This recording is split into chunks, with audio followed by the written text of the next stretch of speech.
Are you the editor? Oh, dude, there's 4 claps in a row. You can sync all of those up. It's you can see every spike. It's perfect.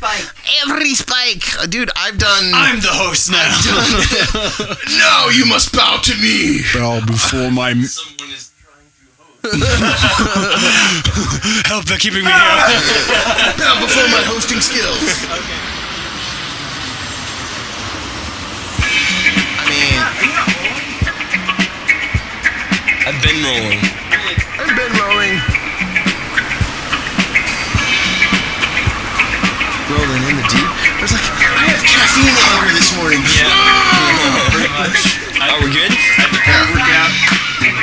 Oh, I already This did mic that. is on, I already right? did that like 5 times. But... Ben, my mic is on, right? Right. Check. Yes. Check. Welcome to the BnG Supercast. Oh, snap. I just came up with that on the spot. BnG and Lorin D. Yeah, welcome. How's it going, bro? Not bad. BnG Supercast. Pretty Yeah, chill. there you go. See, you gotta get your branding down. That's true. Because if you say BnG, I was like, what is he talking about? Everyone's like, this idiot is way too loud. Like, this is not fun. These levels are not I'm good. straight Next. Yes. Next podcast. Yes.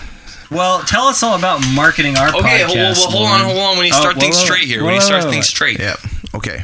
Mr. Lorin Yes. Dallas. Yes. Oh man, that's. I mean, you want The to give him my full social shebang. security number as well out there? You know, like, Yeah. Lorin D. Miller. Yeah, that's Let's fine. dox him right now. Yeah, right. I gotta say, I love this look. Really? Yes, I really do. Like the hair, it's like almost Aragon, but not quite. You know what's interesting? Vigo. Yeah. The clothes. I can't find these at clothing stores. I can't find these. Do you make them? No. Surely not. I would love that if That'd I be actually cool. made my own Yeah. stuff. But I actually get everything on like Amazon through like secondary retailers and whatever. Huh. And this has been my style for the last decade or two. But It's true. I've always had clothes that have been hand-me-down and purchased at like Goodwill because I've been poor.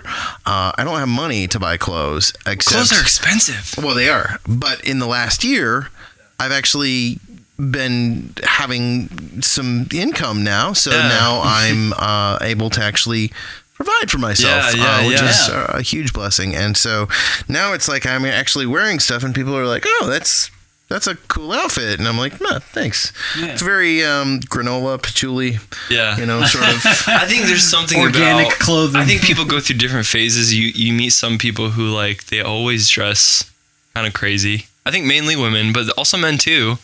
Really flowery. Not as much men. Not as much men. As but I think it's because we have so many Dominant messages around masculinity and what masculinity is. Sure. And it's so threatening to sort of the established order of what masculinity is supposed to be. Sure. But I'm very much about dismantling that. Masculinity. Really? You want to dismantle my masculinity? Well, no.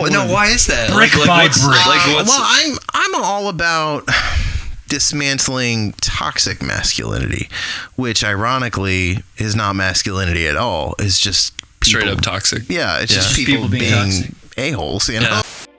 Well, if it isn't our old friend Bluestone the Great. Like, but you talked a little bit about this on your podcast, didn't you? Yes. We should plug that. My podcast is called Fortuitous Bytes. Yeah.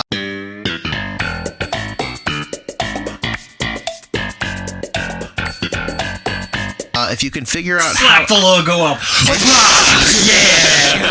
there. if you can figure Doesn't out send us. It's just like a missing file. right. 404 page. To be continued. File dial not It's the found. JoJo music. 404. Yeah. Go on.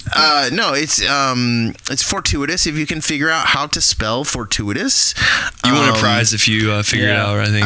yeah, that's fine. But Bytes is spelled BYTES, and it's funny because your dad gave me a hard time about that name. He was like, "Oh, nobody can." I think he gives us a hard time about everything. Yeah, pretty much. But if you type in Fortuitous Bytes in Google, Yeah. it is the first, second, third, fourth. That's awesome. hit. Did you do anything with SEO or? No. Wow. You didn't. That's really do cool. A Google Yeah. Analytics account. Nope. Nothing No, like that? Nothing. That's nothing. just But some crazy provision right there. I post on Anchor, and so it goes out to Apple Podcasts, Spotify, everything. Yeah. So We use RSS.com, I think. Yeah. We use, but. well. Yeah. Same thing. Those you can take the RSS feed and Yeah, post plug it it into in. Yeah. anything. Yeah. But yeah, going back to the masculinity thing. Yeah. I think because I came from a house full of women. Because you have three sisters. Yeah. And And you're the youngest. and I'm the youngest. Yeah. And I basically realized, like at a young age that I was different, and that difference was threatening to many people. That Different in what way? A lot of ways. that probably, difference was threatening to many people.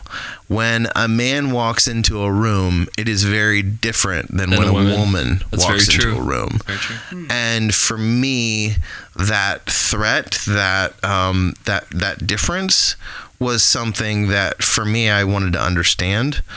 And so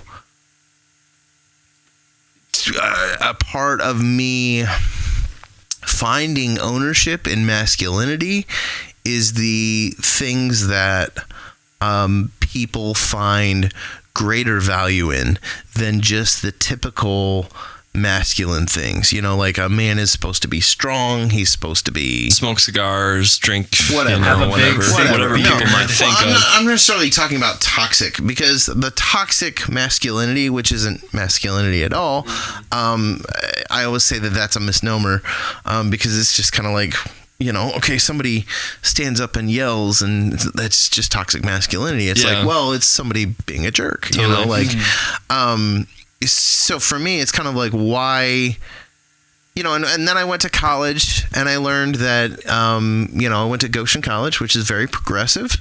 But one of the things that I learned is that as a white man, I am the oppressor. What year was that? According to. Yeah. Was this like something that like, or sorry, yeah. First ask. Well, you got to give me lots of time to get through all of it, and Yeah. then let me, Yeah. because there's what I was presented with, and then there was the takeaway for me, Right. And what I was presented with was not what I took away, but I found out that I was the oppressor. I was just by the nature, it's identity politics. It's the worst of identity politics. It's And- racism, really. I mean, like, or whatever it is you want. Well, hang on. Let me get through it all, and then I'll tell you my takeaways, and Okay. and then we can discuss. So for me, identity politics, that whole thing, it was kind of like,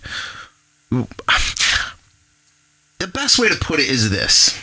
Have you guys ever heard the phrase, a real man, blah blah blah. blah, blah, blah. A real man takes care of his woman. A real man does. Well, here's the thing. What if you hear something like that and you're like, oh, I don't do those things. So am I not a real man? Yeah. Exactly. Okay, so Yeah, it depends, because sometimes people mix stuff, right? that's the Sometimes thing is people it's- mix some true things with some things that are false. Okay, so Right. what we're trying to extrapolate here is Yeah. there's a struggle to extrapolate. Let's distill out the real truth of this issue. Yeah, let's go. And the real issue is we've programmed into masculinity certain things, hardwired dysfunctions of the patriarchy, which is Examples. really we were talking about systems before and how systems are really broken, and relational aspects when they're more personal, and that was the whole thing. The patriarchy is really the system of humanity that has been used to oppress and control and whatever.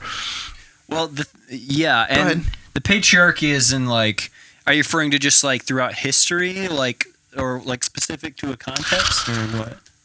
I am talking about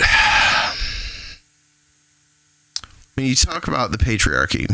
Well, can I interject something? Go ahead. So there's something that I would qualify as like natural order, which is basically, but they're kind of like you said, how a jerk is a jerk, right? Regardless of who they are, or what they are, doesn't matter gender, doesn't matter anything.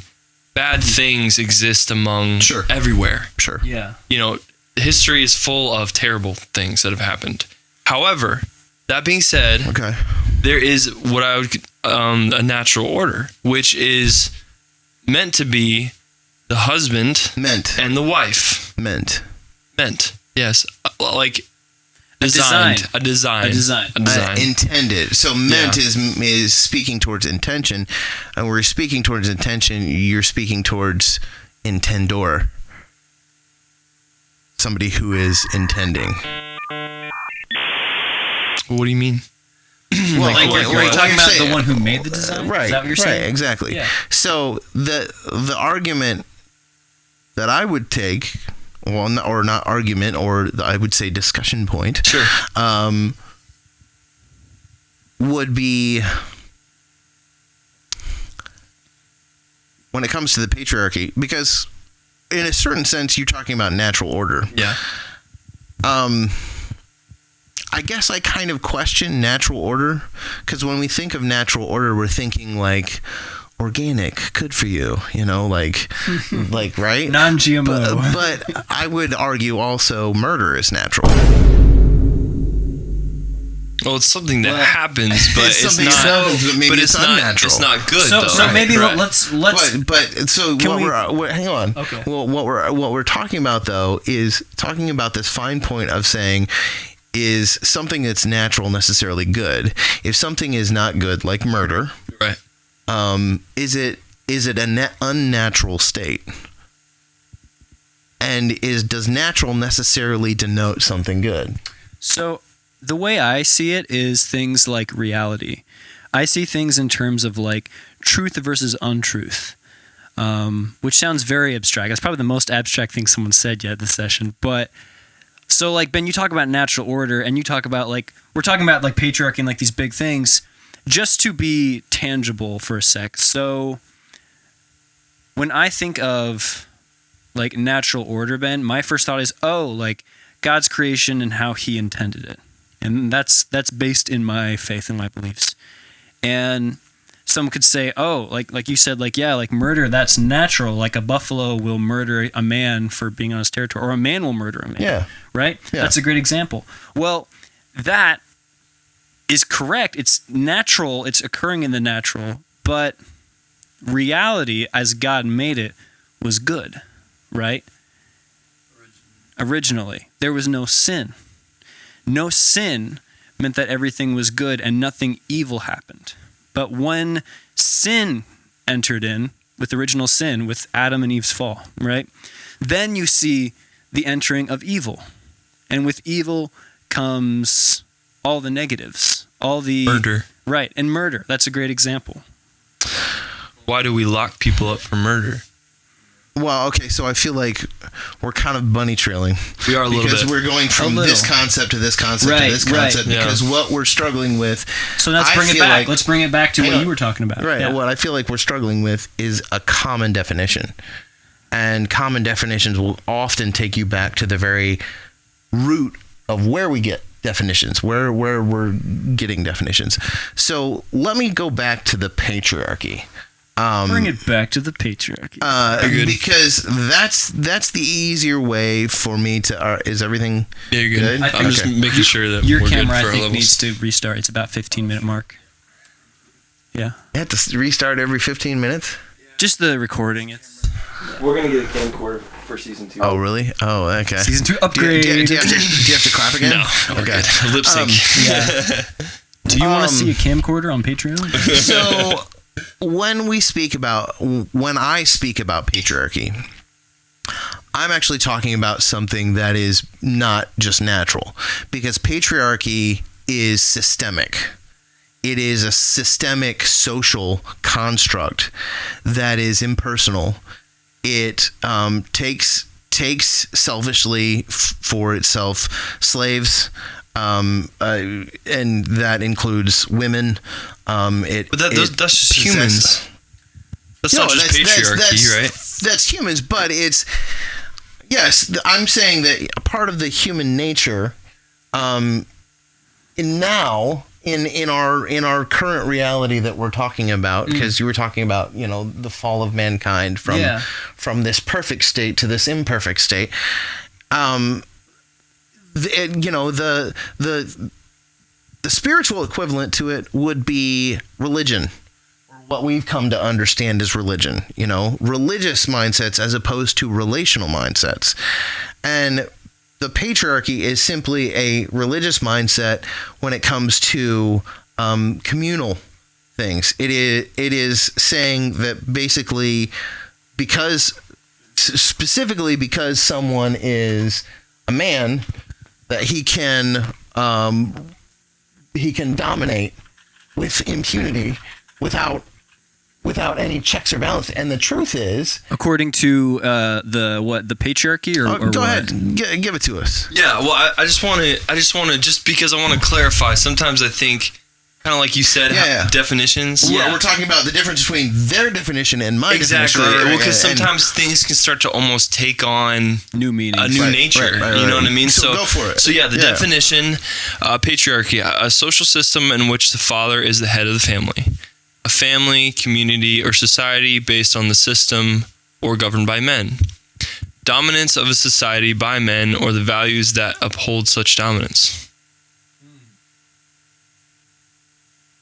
So father, head of the family, and just society kind of governed primarily by men. Right. So I think I don't think I would say those two things, because whether it's a man or not, it is to me, when I talk about patriarchy, I'm talking about dominance. So it's not necessarily about men per se. It's just about where some dominate many.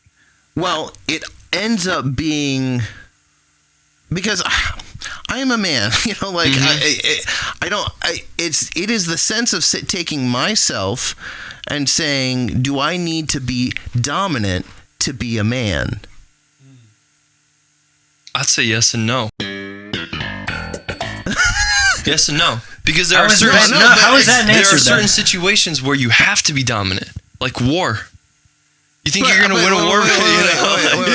Wait, but then you'd ask the same thing for a woman. Well, it's true for a woman. Does a woman have to be submissive to be a woman, or dominant yes and to no. be submissive? Yes and no. But that's the whole point of what I'm saying, is that there's nuance.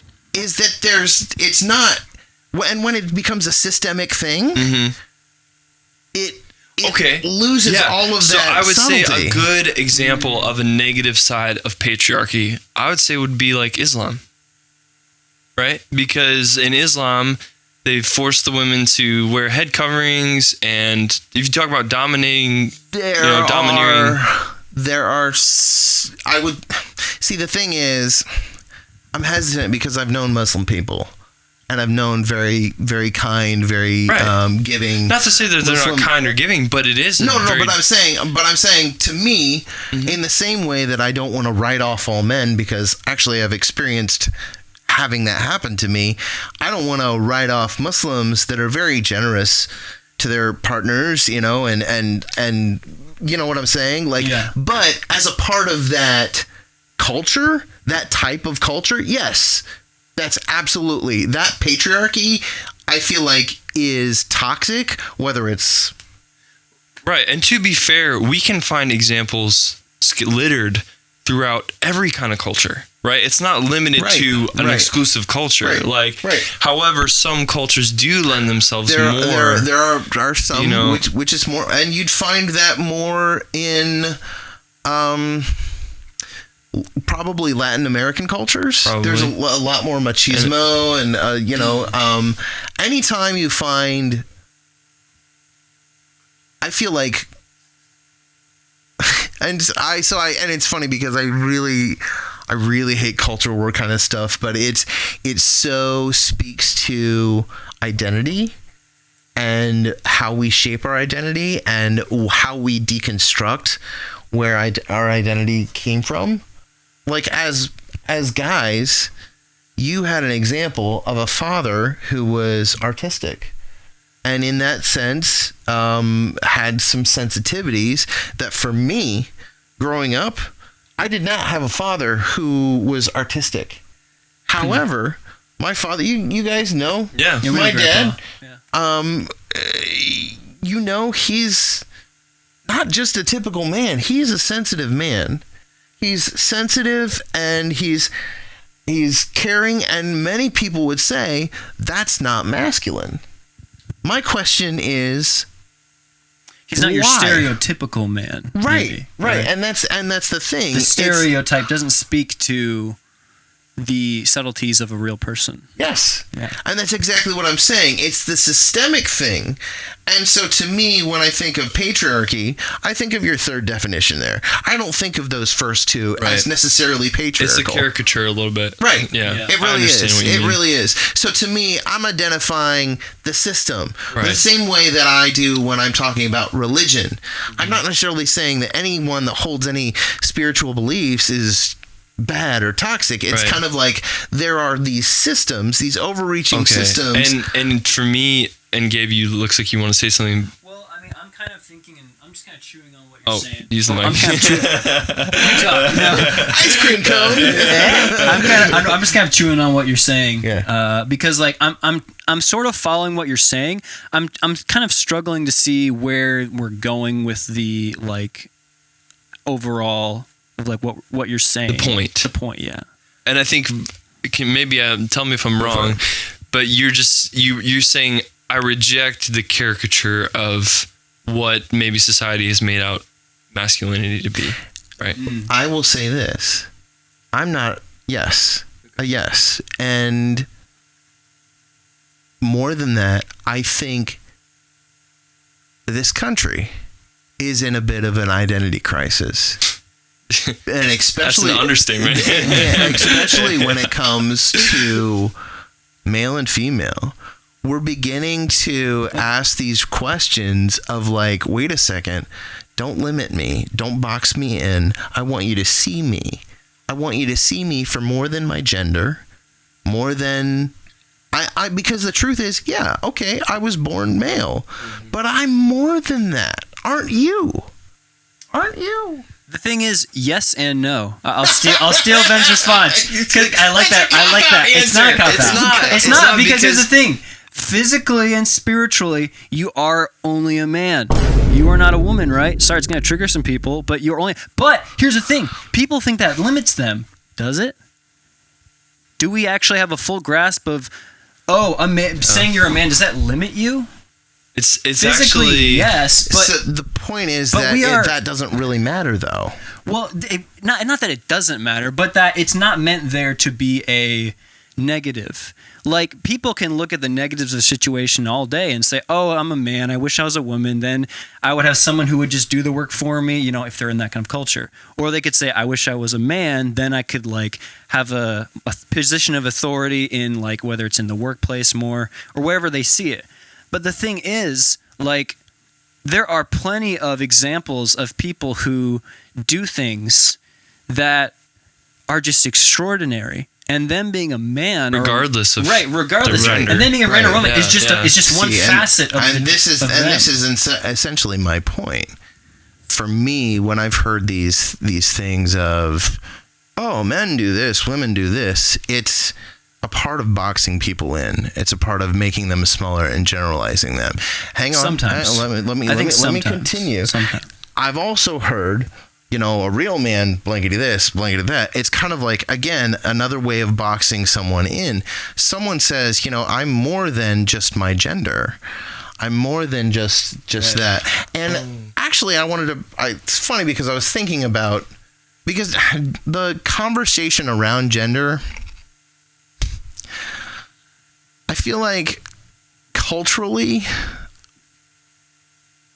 culture war wise, like I couldn't hate culture wars more, because I feel like it distracts from the real conversations that we need to have. 100%. And you guys that, explain like what you mean by culture war, like it's like pushing politics of your rhetoric of culture. and narrative. Yeah. It's politics of culture. It's the politics of culture. Well, because what about things like someone who puts out like a movie, that has like a clear message for people. So is that part of the culture war, or is that informing people? What I would say is this, is the real conversations that we need to start having come from real people.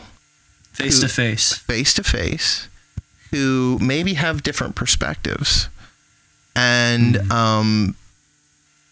and I will say that, if you've never sat down with someone who's transgender, who's transitioned or whatever, and heard out kind of where they're coming from, I'm not saying that a person gives more or less credence to whatever their argument might be, but I think it's important that we remember that there's a person who's like in whatever situation someone might be, who's struggling to grab a hold of certain concepts behind these big, huge cultural ideas. I feel like the similarity of us all is we all are searching for our own identity. So we're all grappling for our own identity. And so and can I go say for something real quick? You're right. It is, I think, really important though to understand that, kind of going back to when we talk about natural order, like there is as a Christian, as a born again believer, there is a fundamental shift that happens where we go from seeing everything as being equally weighted to seeing that everything is we see a distinction, a separation between who you are and the things that start to try to grab hold of you. Kind of like a tree. Okay, so if you're a tree, if I'm a tree, sin comes in. Well, okay, I see where you're going. Yeah. It's like a disease. But here's what I will say. So I've heard that sort of the metaphor kind of statement. Yes. The sort of the ideas that are encapsulated in those statements. Right. And I will say those things, I understand what you're saying, but I will say that this is the struggle inside of this systemic format. Is that some of those arguments, some of those distinctions, like natural order type of thing, it's kind of like, well, I mean, how could you justify like slavery?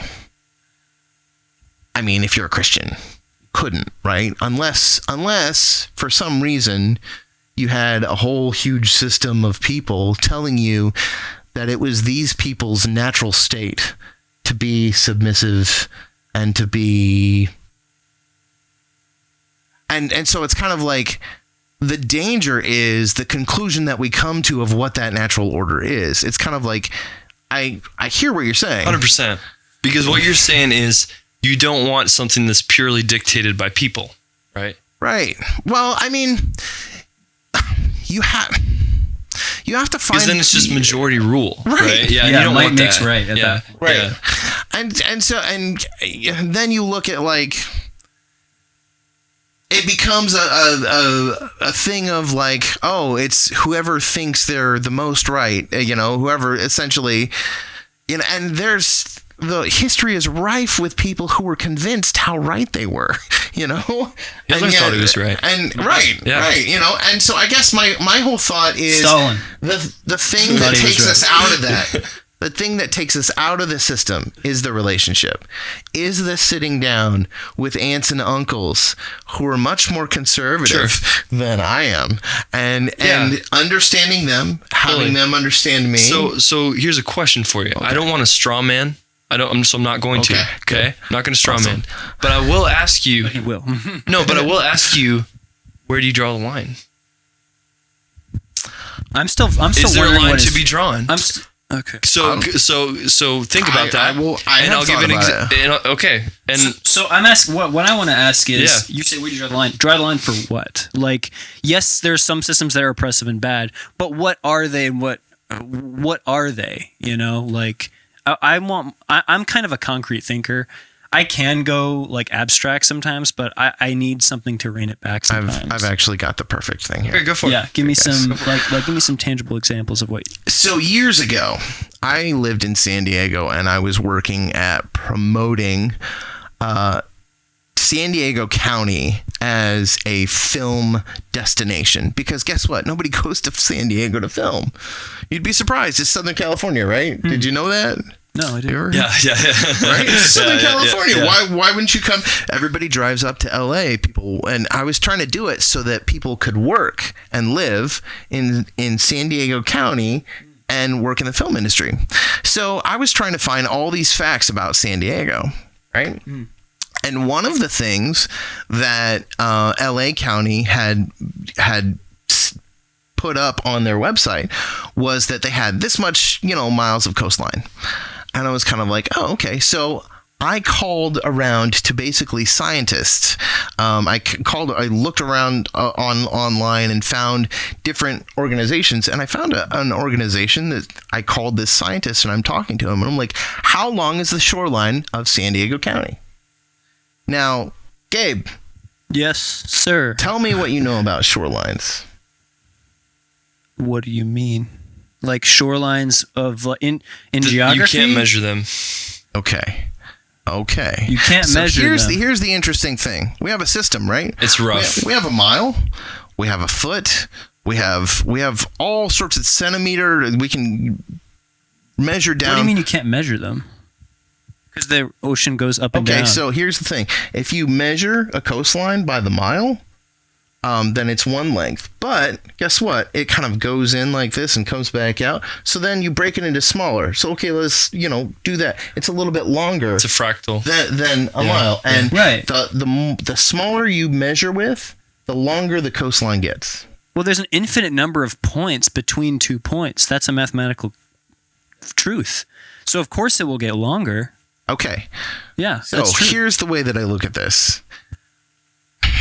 Jesus Christ said, you search the scripture because you believe that in them you have life. But they are those that speak of me. And I feel like sometimes people are looking for philosophical truth, like they are trying to measure the shoreline. And someone says, I got this length. No, it's this length. No, it's that. No, it's this. No, it's that. When really, what we set out to do was surf some waves. Okay. That's a nice picture you're painting. All right. I don't like surfing. Okay. But I can get down with some beach fun. Sure. But okay, so follow me here. Yeah. Follow I'm me. tracking. So the truth is, I believe that relationship is like a surfer that goes out, that learns the waves. This, by the way, right here, this wave movement, this is everything. This is light. This is sound. This is atoms. This is everything. Math. It's math too. It is math. Sine it is in wave. everything. And so you ask me, where's the line? And I feel like trying to do that is like trying to measure a coastline. When really, we're missing the joy and the fun of surfing the wave. Because let me tell you something. There are some cool people out there. Really cool people. Just like you and me. Who are searching for their identity. And they're sitting on these waves. And they choose them poorly sometimes. They choose them really poorly. Well, and maybe you choose them way better. Well, and I think it's important to also like take into context what you said. Like, you can't just search the scriptures and think you're going to find life solely in those, right? He said, they tell of me. Well, I mean, the question you have to ask yourself, like, I'm fascinated by quantum mechanics. Yeah. I'm fascinated by these ideas of like a singularity inside of a black hole, an infinitely small point that is literally also at the same time an expanse, right? Infinite, right? So we don't quite comprehend that, but in the same way, I believe that our search for truth in culture, in spirituality, religion, whatever, like I believe that our search for truth is our search for that ultimate truth, which is God. Totally. And Jesus said, he also said, I'm the way, the truth, and the life. Yeah. And and he's it's really cool that it's even called the cross because he's literally the intersection, the bullseye, the intersection of everything. Right. God, everything. And man. God, man, even time. Time is based around space. And space. He created everything. That's based. Based so. Jesus. Yeah. So I guess for me, like, there's a lot of. I'm not down with the political stuff. I don't. I've heard this side and that side. It's just. It's divisive. It's helpful for, like, you can inform yourself so that, like, you can listen to the news every now and then, listen to like podcasts, but that's not the solution. Isn't to say, oh, I have all the knowledge. Go swimming in the sea of information. Because there's never enough. Because you're never going to know everything and know enough. The point is to, like someone who's like working out, right? You need a guide. Right. You need a guide. Like, the point is to just be wise. So wisdom. Here's what I learned as a youngster. Youngster, I say I was in my 20s. And I learned that what I thought I knew was my biggest downfall. And that what I didn't realize that I didn't know was my biggest blind spot. And so what I started to do, and I'm not saying that I did not live my life in a great way. I had all sorts of issues and mistakes, but one of we all have many mistakes. Right. But one of the things that I did was I started to realize that if I started to surround myself with people that don't necessarily echo everything that I think, that I would become a better listener. I would become more compassionate, that I would become like more understanding, and there's a sense in which there's a lot of people that are like, oh, I'm afraid that, I'm going to go out there and expose myself to other people who think differently than I do, and they're going to infect me somehow. Well, they will in some ways. I don't believe that they can. To say, like, I'm gonna go out in the midst. I think of like being on a pirate ship, like by this sort of in the same way. Like if I said I'm gonna go on a pirate ship to see if I'm really a gentleman, and if you go on that pirate ship thinking that that's not gonna rub off on you in some way, I think that's a little foolhardy. I think a little bit. What do you think? Well, what do you guys think? I think that there's. I categorize. So the way I categorize is I say, who are people that I would model myself after, and who are people that I may just hang out with and be okay hanging out with. Sure. Right? And there are even people who I admire, but I have a tough time being around them because they're not someone necessarily as relaxed around, you know? Like, there are people, like, I think, yes, you can hang out with people who you don't agree with things that they say. You can totally do that. That's just life. Life is people being different in that regard. But I think there's a line of where there are truths and there are fundamentals that will inevitably clash. That clash for some, but for others that tie together. And those, I think, are the people where you share that common footing, and therefore you follow them in a sense, and they follow you. Like, I wouldn't follow someone who is against God, right? I wouldn't want to follow after them.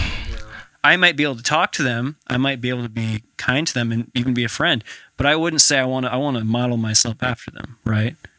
What were you going to say? I guess I understand what you're saying. It seems to be how most people think. I don't want to be around, like they like sticks with like, pick any people group and you say, well, they kind of stick to their own. Sure. The Chinese people want to be in Chinatown, like they, right?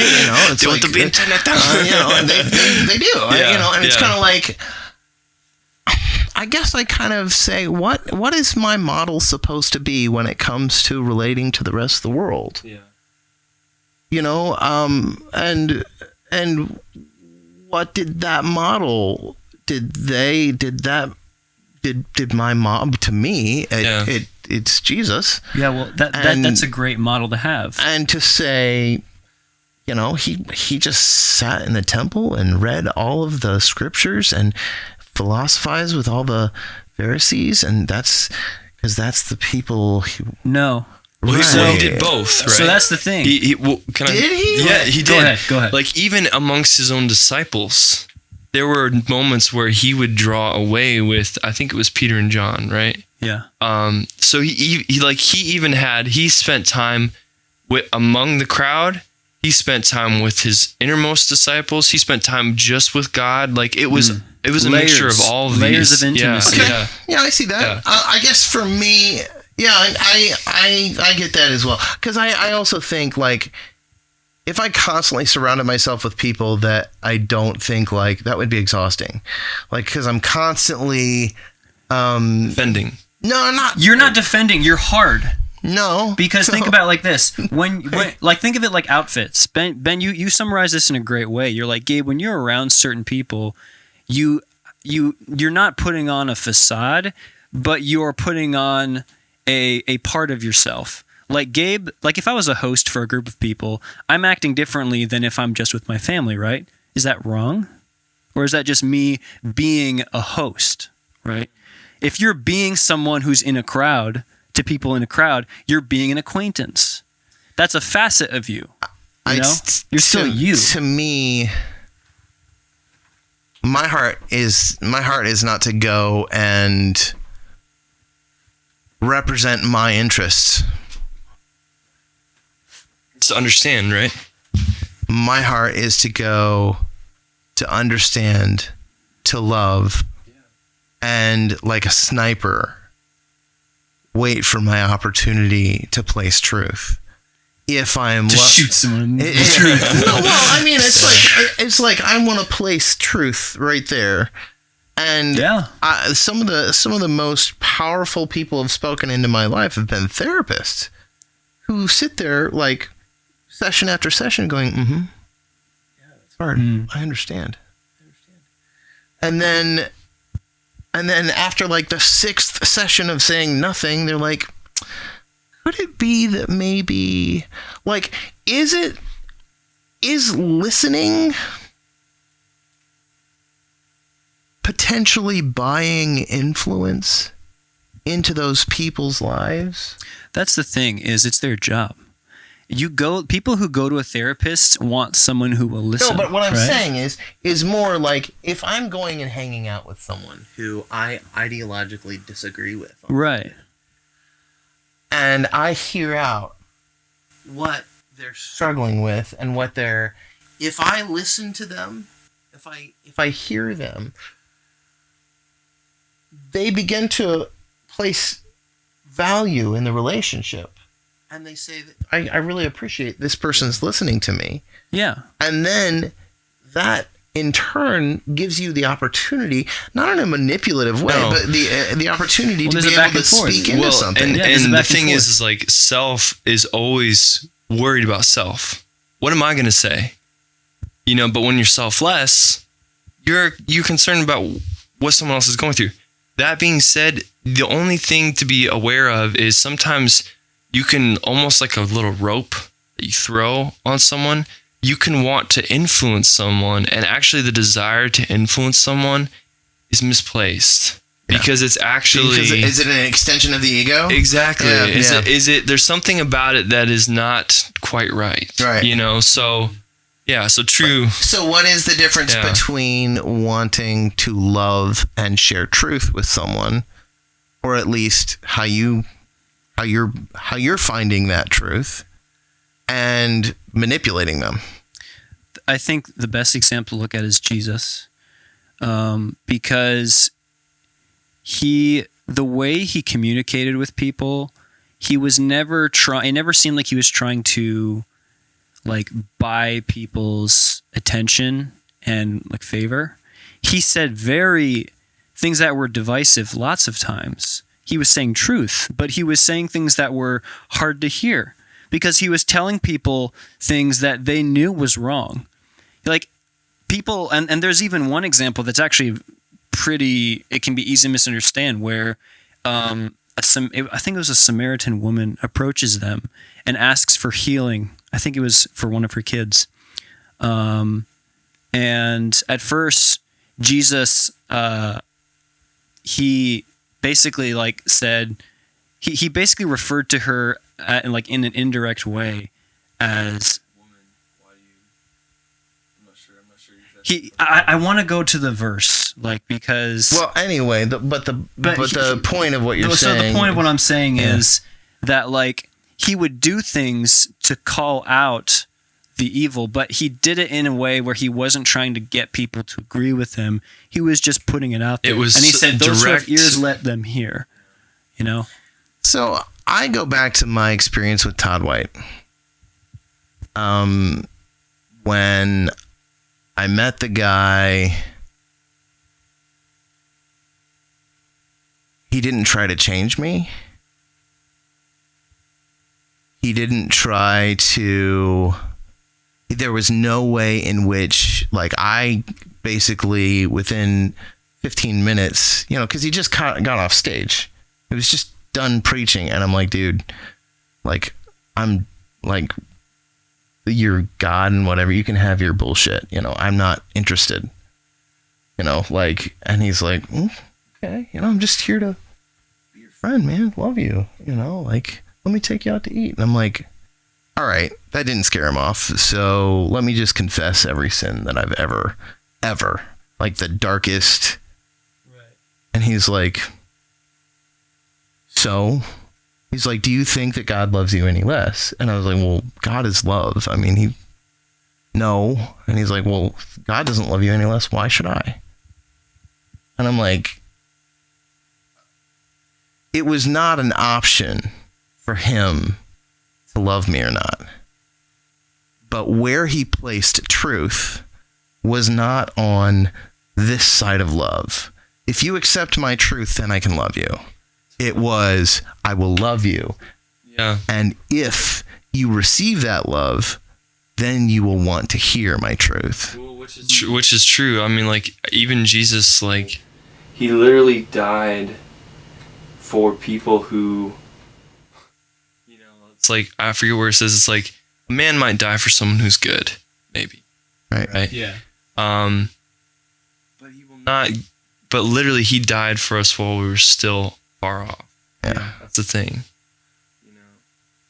I'm totally with you guys. Can I just say, this got really freaking heavy really fast. I was like, I love it. I'm in my element. I'm like one of those goldfish under the sea. I mean, one of the things that I find is like when you're podcasting, like you usually get to core ideas, like your shared values, pretty quickly, especially when you're trying to define things. You have to build from a foundation. Everything traces back. Yeah, totally. So to me, it's a little bit more complicated. You guys are sort of talking, and I can sort of use this framework. Yeah. But I've come to your skate park, I'm sort of like, okay, this is how you half pipe.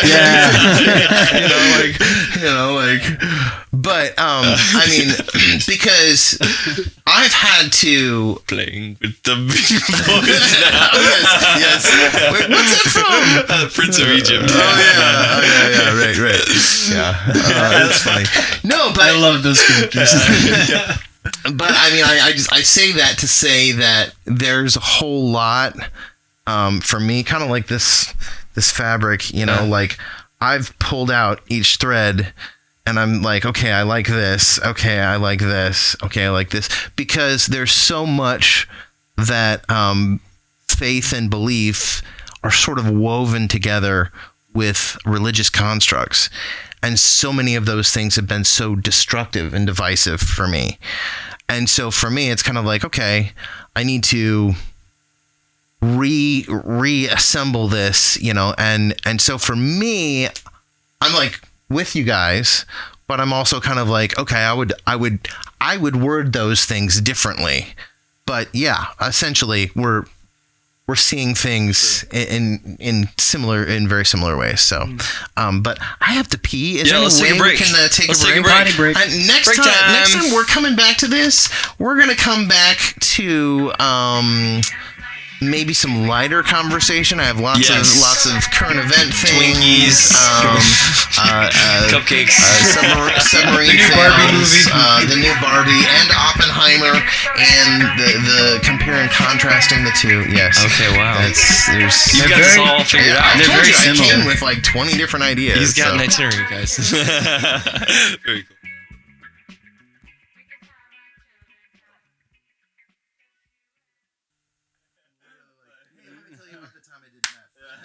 Yeah. You should smash cut to the Breaking Bad intro. Heisenberg. I edit in a Heisenberg. Welcome back to BnG. With the elements, coming together in the squares. We're back. G. All right. Very cool. That's actually clever. That should be one of our intros. Okay, that's enough. Okay.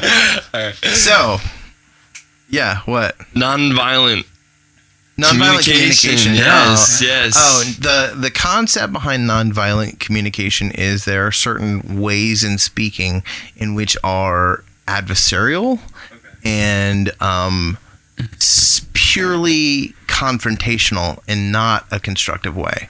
Not relational. Adversarial. Yeah, adversarial. Yeah. Some people see them as debates where they're in a cognitive I battle. have to prove you wrong. Right. Yeah. And the idea behind nonviolent communication is generous assumptions. The concept behind generous assumptions. Are you guys familiar with generous assumptions? Assuming the best. Yeah. It is basically a relational construct in which when you look at someone, you're saying, you know what, I'm not going to put my judgments before what this person has to say, because maybe what they might have to say might be, because if I think you're an a-hole, right? You write off, then basically. Immediately anything you say is a confirmation of, oh yeah, your preconception. Exactly. It's just confirmation bias. So, that's essentially my understanding of nonviolent communication. So, yeah. Well, it kind of goes back to, and you were going to say something. I was just going to say, yeah, and I think debates have their place. On on a platform where like that on a is stage, right, maybe. exactly. Yeah. When there's like a moderator and like people are expecting that, but like if it's just an interpersonal interaction with someone that you know at like a coffee shop, yeah, it's a little different. Well, and it goes back to actually episode 1 where we talked about the art of conversation, how people have lost it.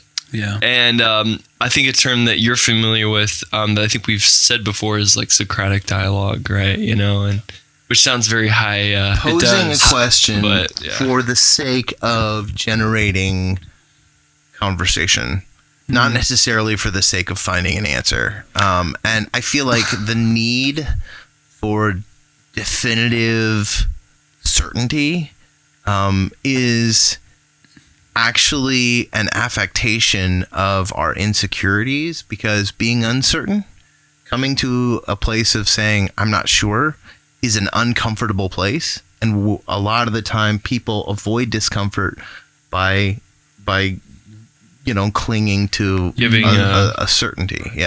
And I think we we need to be certain of the things that we should be certain of, and then the uncertainty we need to be okay with. Maybe. Right. Oh, maybe that's your need. I don't need to be certain. It's like for me, when someone asks me about my marriage, it's kind of like I know what my choice is going to be, but will it last forever? Well, I'd like for it to, but I'm not responsible for what my partner chooses. You know, I guess the way I think about that though is like kind of like how an athlete trains their body. Like some people muscle train and they end up injuring themselves. Hence to you, Gabe. Post-workout. But they end up injuring themselves because they don't train their body in a way to support itself. Yeah. And they need to rely on that to be dynamic, to be athletic, to be... So that's how I think about it. You know? I think for me, I can find certainty under the guise of guiding principles. Things that are principles, but within those principles, a lot of the time, there's a lot of wiggle room. There's some room for, there's because sometimes, I feel like things exist. It's funny because I was on the way over here. This concept of binaries versus spectrums.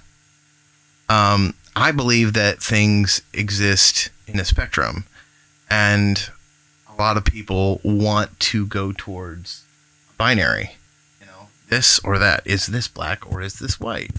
And I guess the thing that I find difficult within binaries is that they end up oversimplifying certain things that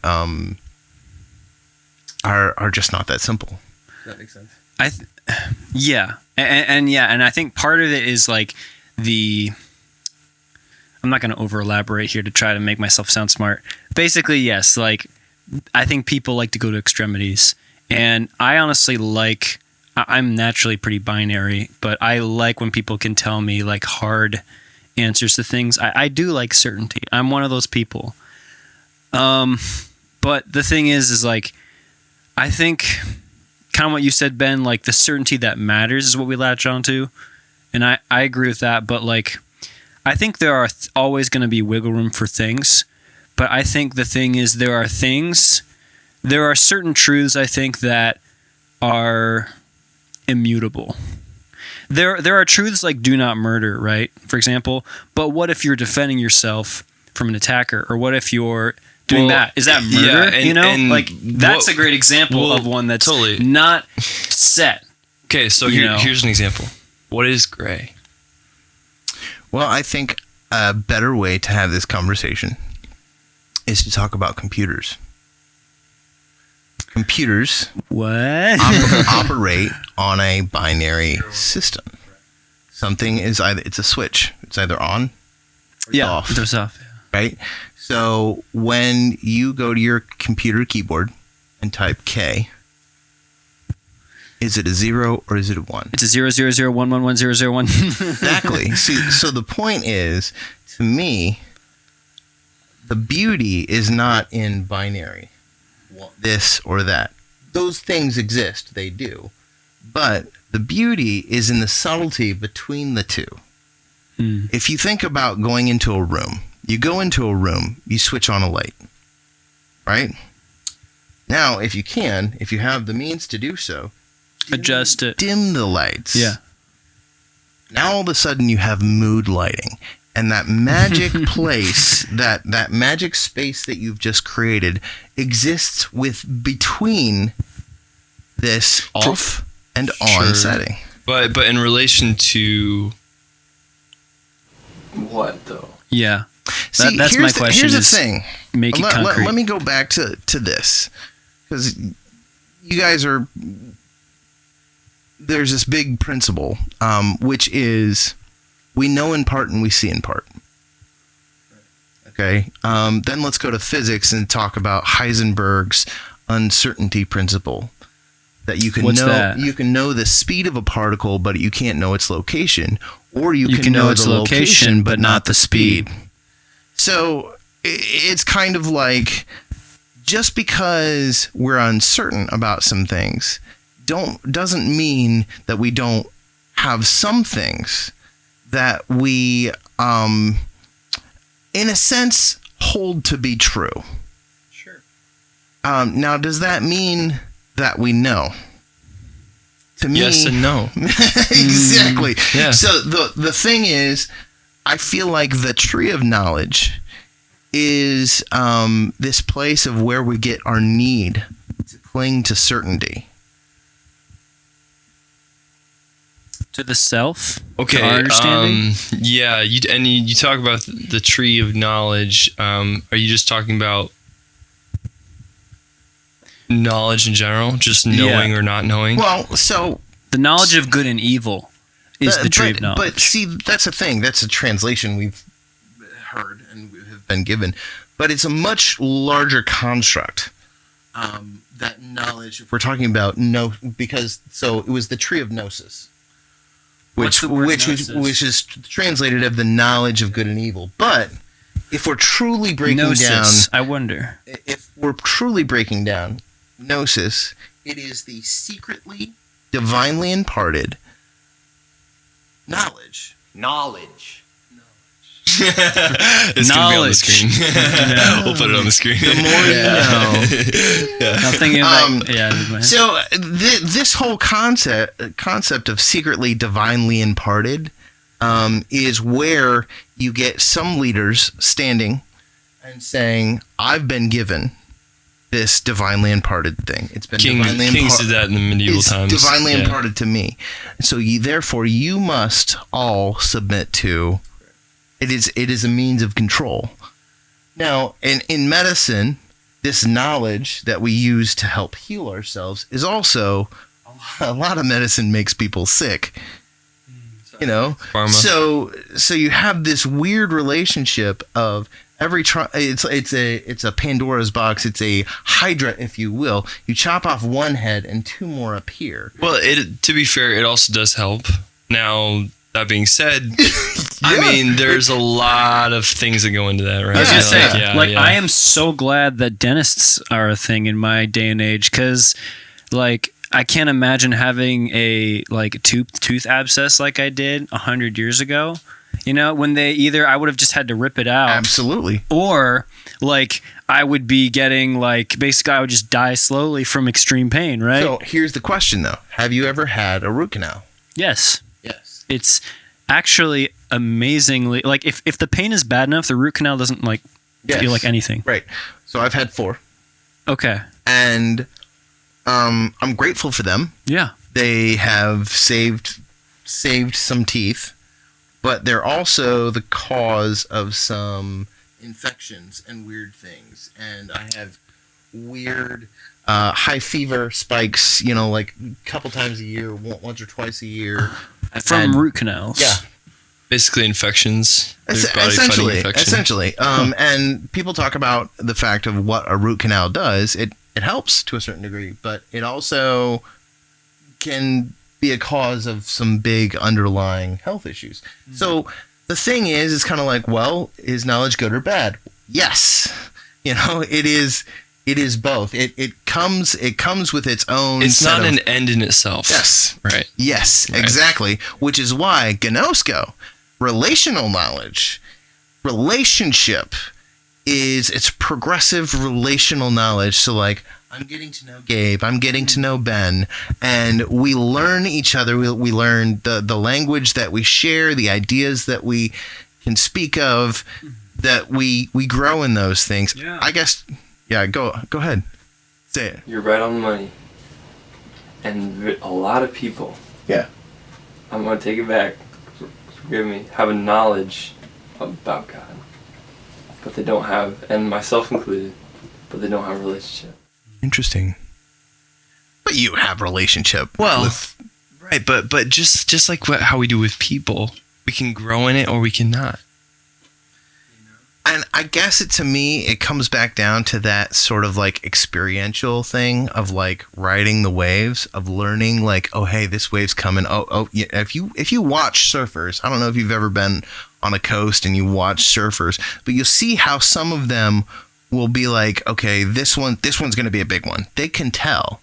Some of them can tell, and they'll pick it. Some of them pick really bad. You know, like every time they pick a wave, and they swim really hard, and it's like it's a tiny wave. You know, but there's other guys that are out there that are like seasoned guys. The seasoned guys that they know how to pick these things, and they do it through experience, over and over. So to me, I guess I feel like when we're talking about we started getting on this because of. Patriarchy. I was gonna say, a real man fights a big wave. Yeah, right. It's this beautiful process of like humans go towards the simplest solution. We want simple solutions. We want certainty. We want every time it's going to be like this, but it's like, well, every time it is like that, except for when it's not, which is this time and this time and this time, and it's kind of like a lot of time, almost all the time. and then you learn, oh, okay, so like no doctor will ever come to you and say you're 100% gonna die in 2 years, you know, like because of this. They do, and then they're wrong, right? Well, no. Most doctors, if they come to you and say you've got 6 months to live, they're like, you've got 6 months to live, and we're about 80% sure. They always give you like doctors. Even that number is kind of arbitrary, you know? Right, exactly, and it's kind of like, so they don't work in terms of certainty. They work in terms of qualified potential, you know. And it's the same way in quantum mechanics. It's like everything is kind of uncertain, but we have certain general rules that things seem to fall into, and I guess I find that within life, because I've looked for principles. What's a defining principle about this thing or that thing or whatever? Like, I want those things so that I can draw a conclusion and find my way through life easier. But I found, man, that's wisdom. Well, right. Wisdom. I guess wisdom is the way of learning how to learn the waves, you know, like how read the waves. It's applied knowledge. Right. Yeah. Right. Instead of this sort of dry academic this or that, you know, like platitudes, binaries, you know, it's either this or that, you know, it's like I want something that is simple as a binary. I think maybe binary may be the wrong way of thinking about it, though, because like for some things, so like you could say like, oh, God is all powerful. Well, is he all powerful and all good? Like people want to say, well, if this is true, then this can't be true, you know, and make a binary out of it. But sometimes like saying a statement doesn't have to imply a potential opposite situation. Well, right. and in that implication, the question is, if God is all powerful, you know, is he all controlling? Right. Like, is God in control? And it's funny because I read a great book by Paul Young, the guy who wrote The Shack, and it's called The Lies We Believe About God. It's great. And one of the chapters is called God is Not in Control. And it's not saying that God couldn't be in control or It's doesn't yes have power. and no. It is the yes fact. and no. It is the fact of how we think about the fact that we apply everything to God did this. God's in control. Then why'd the school shooter murder 30 people? Right. Is God the one who destroyed all those kids, basically? Right. Wider conversation. Right. Exactly. It's like, well, it's not that simple. It's not how it works. It's not exactly. Right. I feel like those are the things that religion misses. It sort of skips over because it wants these simple, definitive answers, and it's like, well, you're right, but no. And some of that is because people are afraid of what they're not sure of. It's uncomfortable. Fear we don't of like the things unknown. that we're uncomfortable with, and so when I have an uncle that's dying, everybody wants to say he can be healed, and the truth is, I do believe that that's possible. However, but I don't necessarily think that that's always God's plan. exactly. And because the truth is, let's be honest, this life is work. It is. And we've got it good. Look at us sitting here in our cooled, air-conditioned. It's great. I love this. On the weekend. Drinking our tea. This life is really, you come into this world and you're kind of like, okay, my body hurts. Living life is a job. It's a full-time job for some people. And so to me, it's kind of like, anytime I hear that someone has passed, I'm kind of like, oh, good for them. They don't have to be here anymore. Yeah, I was just thinking about it the other day. I was running, and you guys have probably heard this before, but death is what contextualizes life to make it meaningful. Yeah. Yeah. And it's funny because I've just started enjoying myself in the last couple of years. I just for the first time in my life bought a house. Yeah, got married, congrats, man. Congrats. So that's awesome. It's just and it's like I am really walking and living in a level of enjoying myself like I never have before. But it's yeah. But anyway, and that wouldn't have been possible before. Is that right? In a different time of your life. Is that true? I feel like I had to find a lot of healing. I was really dysfunctional. I don't know if you guys remember. Right. Gabe. Oh my goodness. I want to say 2013, 2012. No, it was 2012. What's that? You and me. Played poker? No. We were at your dad's house. Oh, I think I remember this. And we went over to somebody else's, a friend's birthday party. And you and me went outside. Yep. Oh my god! And see, I didn't have any boundaries. I remember now. You took me outside. You're like 12. Gabe's like 12. I'm not 12. I was like 14. high school. You're like 14, 15. 2 years older. Yeah, but I'm not much better. Okay, but tell the story. Tell how you remember it. So the way I remember, dude, I'm really sorry for damaging you, but it's okay. I totally had to traumatize. You know what happened that night? That night. You didn't know. You never found out. Okay, so what happened was I think you took me out and you told me about that you were. Go ahead. You were gay, right? No.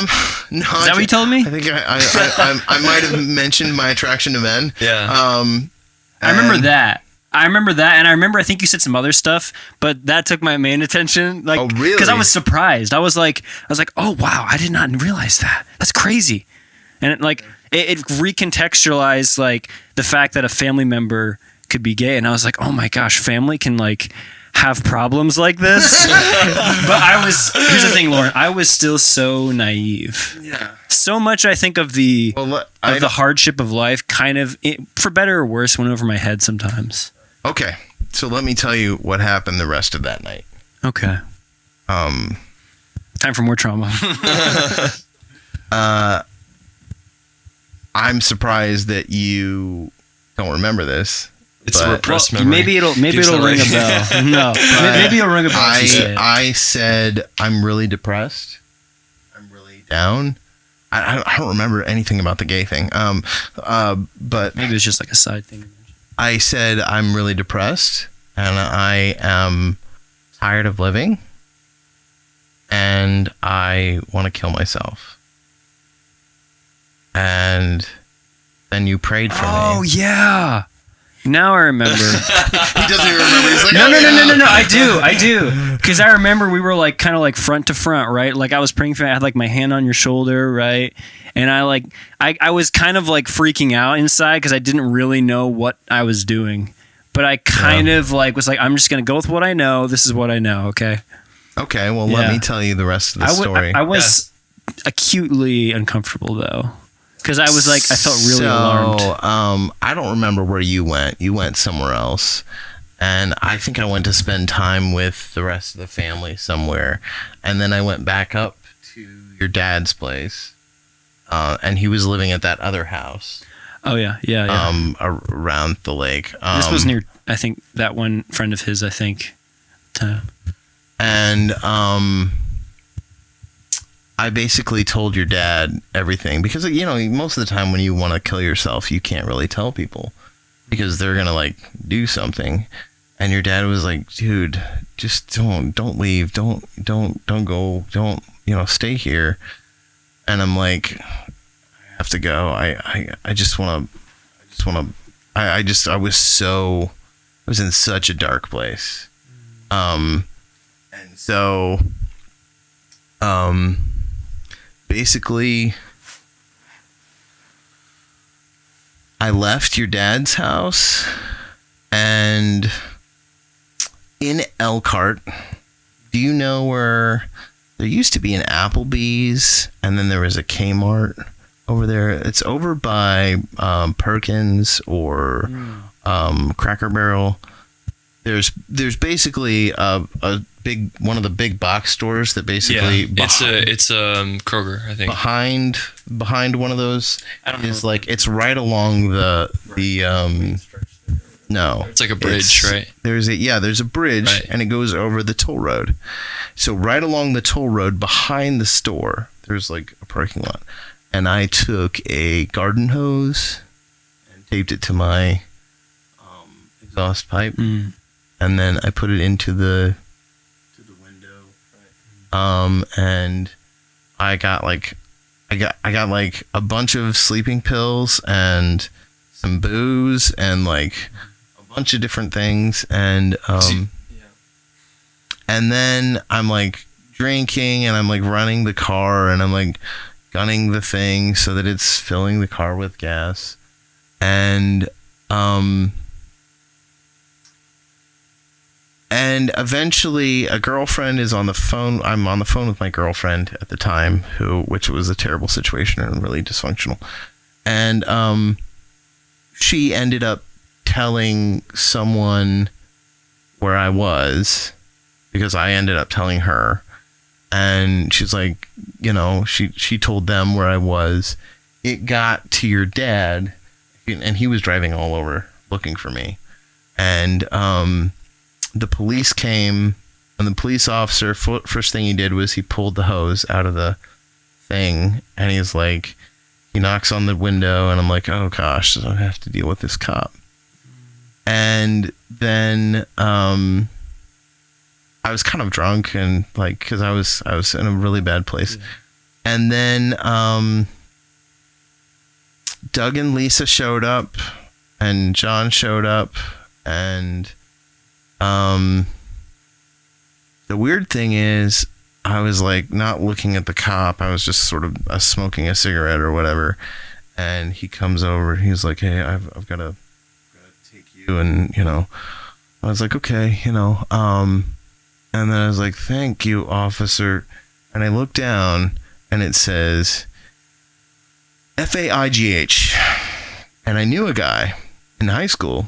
And that was his last name. His name was Chris. And I was like, Chris Fay. How it's pronounced. And I look up at the guy's face. I was like, oh, I knew a guy. And it was my friend from high school. It was the cop. and he was like, I was like, I remember you from high school, and he's like, he just looked at me like, what the. He looked shook, and I remember being like, "Oh, it's okay. I just want to die. It's all, you know." But it was bad. It was really bad. But that's what happened that night. And the rest of the family was kind of like, I feel like it was 2012, and that was the wake up call to the rest of the family that like something's wrong with Lorin. He really needs help, and so.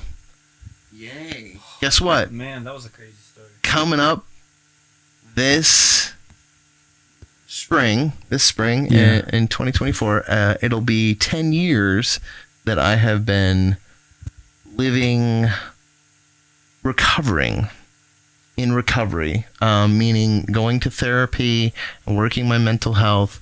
And it's like I've never been doing better because of it. So mental health, to me, it's funny because I actually thought of a song that I'd love to play for you guys if you want to hear it. It's got some swearing in it though, so I don't know if but it's about a guy. We'll play the censored version. Yeah, play the censored version, right? But it's I just think it, like, I heard it and I literally bawled because I felt like, man, that was my journey. Yeah, walking out of a place of like, but to go back to what we were talking about outside,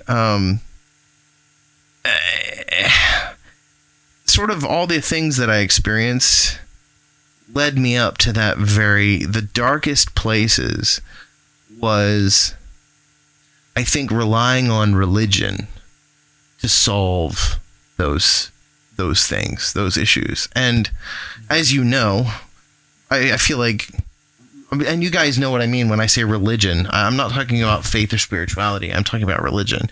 That there's somehow some sort of system, like the medical establishment, in the same way, can be equally flawed, have major blind spots and major shortcomings. Yeah, it sort of led me to that place. So I feel like I have found some real freedom in truth since then. It's a word of warning, I think, to people to distinguish between religion and the kingdom of God, because they're separate. Religion is what... It's funny you say that, but when you say that phrase, kingdom of God, to me, because that was part of the verbiage that was used, that was couched in all of those references to religious constructs. Well, and so but I understand what you're saying. Yeah, so religion would be like Jesus went to the churches. The churches were a facet. They're synagogues, right? So modern day churches. The churches were a facet of religion. God used them, but when it gets twisted and distorted into purely religious, those are the people who put Jesus on the cross. Right. So they're the ones who crucified the Son of God. So there is definitely a huge difference. Yeah. But they look similar. Yes. They wear robes. Right. To say. Yeah. Well, that's heavy though. I mean, I'm sorry to bring up but the thing is now is that you'll be glad to know that anytime that I get anywhere close to like looking at my life and being like, what does it all mean? I don't know if I can go on. Like I have a support structure and a network of people that I call, that I get a hold of, and if that doesn't work, then I go to the emergency room. And I did that last 4 months ago. And when I went in there, I met a bunch of people, and a lot of them were just kind of a little bit weird and crazy and not quite on this planet, But one of them was just a young guy, about you guys' age. And he's really nice. And he just needs family. He's kind of orphaned. He told me that he found out he's like 22, 23 something now. And he told me that he found out at 19 that he was adopted. So a couple of years ago, he found out that the person he's been calling dad his whole life isn't biologically his father, and his mother, his biological mother, took off when he was 12 or something, you know, like, so he's alone in the world, and he lives right over here in Mishawaka. Really nice kid, really nice guy, kind of quiet, kind of shy, but I was like, dude, let's hang out. So we've hung out like half a dozen times since then, and to me, he asked me, why are you so nice to me? What's in it for you? And I'm like, dude, for me, this is my purpose. Like giving in to people who it doesn't take much from me, but it means a lot to you. You know, it'll mean more to you because you don't have a whole bunch of friends or anything around here in Indiana. And so he's a really nice guy. I'd definitely recommend reaching out. I can always introduce you guys anytime you guys want to hang. But he comes to the bonfire on the weekends. So Biak. Biak, yeah. Biok. Biokube. Well, I had much other fun things planned to talk about. It's okay. It's okay. Part of what we do is we bring real life. Okay. And not, it doesn't always look like we think it looks. It's sort of like when you apply heat to metal and all of that, like, what's it called? Like the impurities kind of come to the rise, like get to the top, dross. Yeah. Like that's how it is right now. Like all of the heavy stuff is kind of like coming out right away because it's on our minds, you know? Our prayer is to walk in freedom, in victory. These are generic terms that mean overcoming these things. Overcoming these things. Same overcoming nature that Jesus had, right? Yeah. So, yeah. Well, so which do you guys think? Two movies came out this weekend. Barbie and Oppenheimer. If you went to go see one, which one would you go see? I hate movies that are just made to make you feel depressed, but I also hate movies like Barbie. So neither. This is like a It's a catch-22. Yeah. I would probably just go, like, I would probably just watch like an indie film that I like pirated or bought on like eBay or something. Oh, I totally want to go see Oppenheimer. Really? I think that it's gonna be the next Citizen Kane. I think it's. You think it's gonna make a big boom? I think it's gonna leave a deep impact. Apparently, yeah, right. There's gonna be a big fallout afterward. People are gonna be emotionally blown away. I'm sorry. All right, dad jokes. Hey, dad jokes. Yeah. Well, that's kind of more dark humor. Someone was telling me that Barbie is really a feminist, empowering, and it's really an important film about. And I'm just like, what? Are you kidding me? I'm like, so you're talking about this figure that has given tons of young girls body image issues for, you know, like better part of half of the century, and that's an important film to go see. We're good. Yeah, it makes me angry. I'm like, never mind the atomic bomb. That's not important. I'm like, but I really do want to see. I'm a huge fan of Christopher Nolan. You know, we're talking Inception. I Batman like Inception Begins, and Batman Begins. Yeah. What else did he do? Memento. Did he do Interstellar? I thought Interstellar was pretty cool. Kind of trippy, but so pretty good. Cool. So good. Do you guys ever do soundtracks on here? Or do you like not do them because of copyright? We sometimes play them. Copyright infringement. Are my batteries dead? Yeah. I've just replaced it. At the turn of the tide. I replaced my battery. Is it not recording anymore? It's not. Oh, shoot. Well, we still have the... Okay, let's do that. Let's end with a like a little game. Lightning round. Okay, What do we gotta call this? You have to close your eyes. Okay. Okay. And This is the. are we good? Are we rolling? We're rolling. Okay, we're back. We're rolling BnG. Let's go.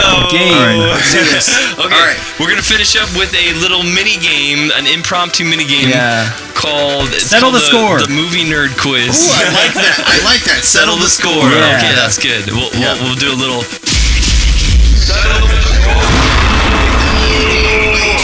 I'm gonna suck. I don't know movie scores. Yeah, you definitely can.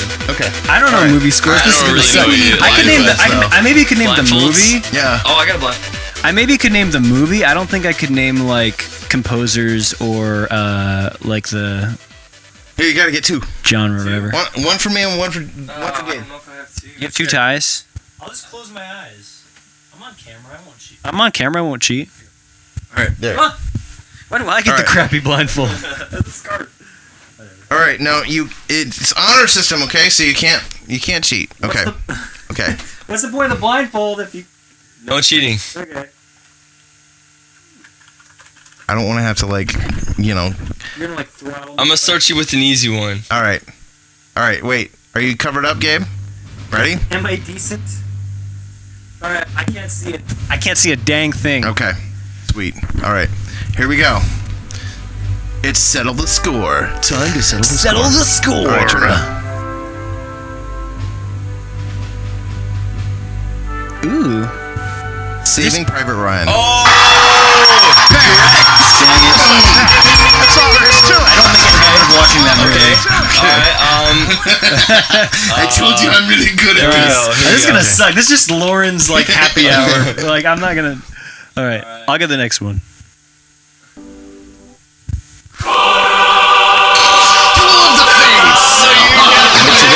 Star Wars. I said Star Wars first. Let's see. What's another one? What's that one called? Let's do. Ooh. It's like falling down over my face. All right. Here we go. This is another easy one. He's a pirate. Wait, it's called He's a Pirate? Yeah, it's called He's a Pirate. I'm only hearing like the first few notes and Lauren's like Beethoven's turn. Here we go. Lord of the Rings. No. Am I disqualified? Hang on. Is this Braveheart? Braveheart? Yeah. No? Wait. Strike one. It sounds like the Hobbit song. Or the movie, something about hobbits or whatever. This is Lord of the Rings. No, it's not. Dang it. He knows it, but he doesn't know it. Your chances of getting this are sinking lower and lower. Titanic. I did not watch Titanic. I'm not ashamed of that one. Let's see here. What's it Jack. called? What's it called? Don't let go, Jack. Never let go. He's like, oh, okay, get off me. Get off me. Let me die. She's like, hang on. It just freezing hand is. Yeah.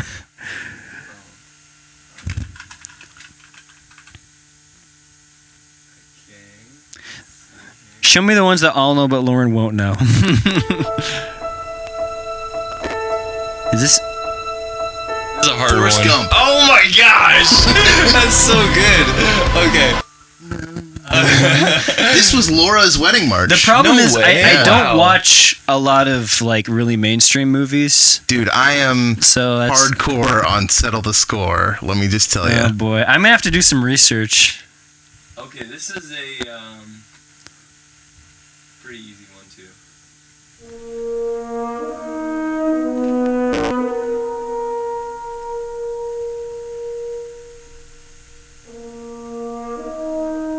Is it... For it. You know this one, don't you, Lauren? No. Is... Sounds like a patriotic Wait. kind of tune. Here it is. No. Wait. Is it John Williams? John Williams. Superman. No, it's Jurassic Park. Okay, this is really hard too. I don't know if you'll get this one. I got 0 points.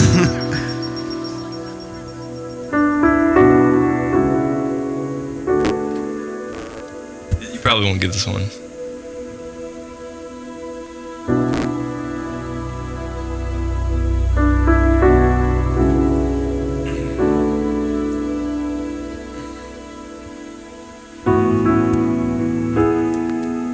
It's just if Lorin can guess it. This is really just At this point, we're just seeing. Any inklings? I'll give this one away. Hang on. Wait. Tom Hanks, Paul Newman, Jude Law. Castaway. I don't know. Road to Perdition. Oh yeah, I've never seen That's it. a hard one. Yeah. Okay. Her story. Okay, last one. All right, last one. Let's do like the Seinfeld intro. What's another one? I was like, what's that song called?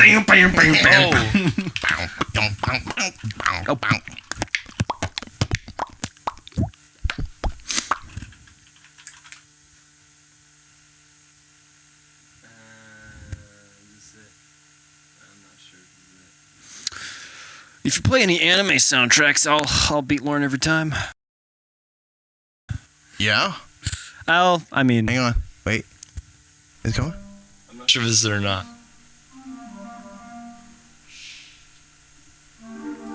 John Williams. Catch Me If You Can. Oh my gosh! Wow, he's good. that was the easiest one. Yes, I love Wow. me some John Williams. All right, what do you win? All right, wait. Do you want to try one?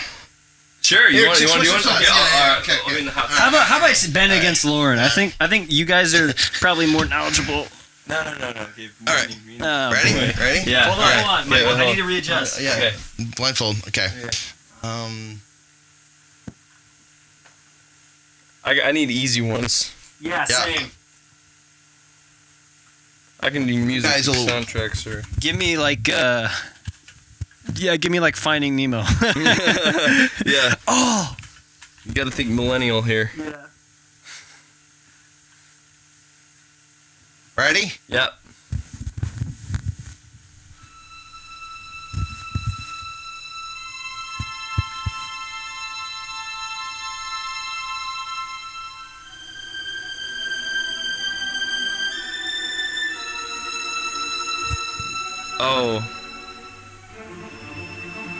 Oh, nice. Shoot, it's on the tip of my Dang, tongue. I'm seeing. Oh, it's Marvel. It's Marvel. Is this Is this Spider-Man? Yeah. Yeah!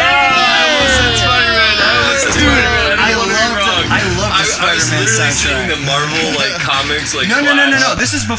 This is before like the big MCU thing. Remember, this is Tobey Maguire, right? That was like the first Spider-Man. Yeah, that was the first Spider-Man. Yes. Spider-Man. I love that soundtrack. I almost got that. I was about to say it and I didn't. Well, you spoiled it. You Yeah. gave me that big hint I Yeah. needed, and I was like, oh yeah, that's right. That was All a good right, one. you guys ready? Yep.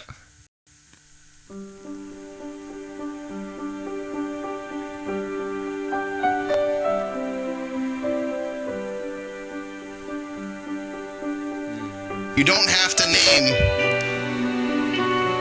the movie. Just like Anne of Green Gables or something. I was gonna say, I'm seeing like Yeah. her winter petticoat was not thick enough. What it is a little bit of pure Michigan. Pure Michigan. It's Cider House Rules. I have no idea what that is. Bad You gotta one. think younger. Think Bad younger. question. Dumber. No, it's hard. Okay. Older. Younger. Young, yeah, youth. What are the youth into nowadays? Fortnite?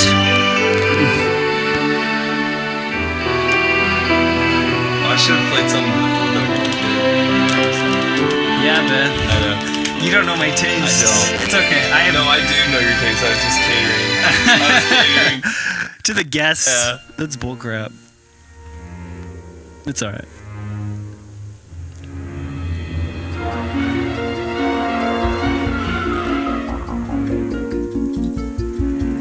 is this?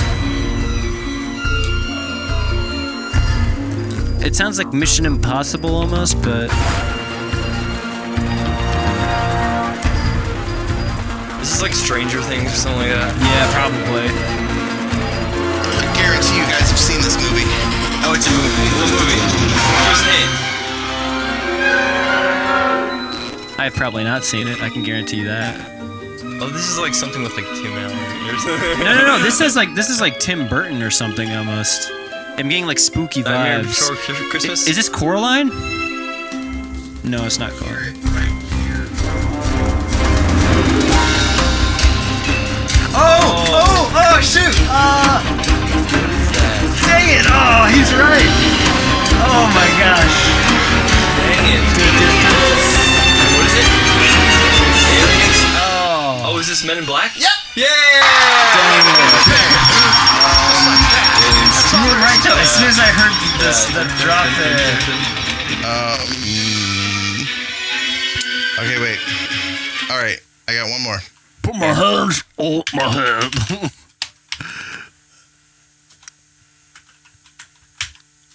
feel like I'm about to be executed. You want to smoke?